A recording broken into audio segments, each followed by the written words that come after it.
Journée de première division a débuté hier à la Méno. Il faisait froid en Alsace comme un petit peu partout en France, où Strasbourg recevait Caen. Autrement dit, la plus mauvaise défense du championnat à domicile. Strasbourg recevait la plus mauvaise défense du championnat à l'extérieur. Caen, c'était la promesse de nombreux buts marqués. Strasbourg-Caen, résumé François Pécheux. Le genre de match où il est difficile de faire un pronostic, la preuve, une première période sans gros coup d'éclat, et c'est après la pause que le sort bascule, pas sur ce tir de Rouissy, mais un peu plus tard, à la 55e, début du calvaire d'un joueur. Il s'appelle Germain et il joue en défense côté normand. Une ouverture en profondeur pour Keller, un tout petit croche-pied de Germain sanctionné par un penalty.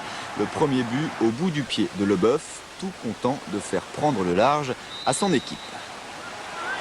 Franck Leboeuf. Voilà, 1-0 pour Strasbourg, et puis 10 minutes plus tard, même genre d'action, encore une ouverture, cette fois elle est pour Azek, et encore une fois c'est Germain qui s'y colle, un petit coup d'épaule. Monsieur Dependis est inflexible, Franck Leboeuf maintenant, vous commencez à le connaître. Franck Leboeuf en force, et 2-0 pour Strasbourg.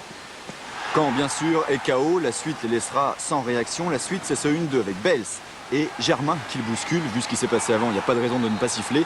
Bels, cette fois appelé au pénalty face à Dutruel, mais Leboeuf voulait absolument le dernier mot. 3-0 pour Strasbourg, 3 buts de Leboeuf.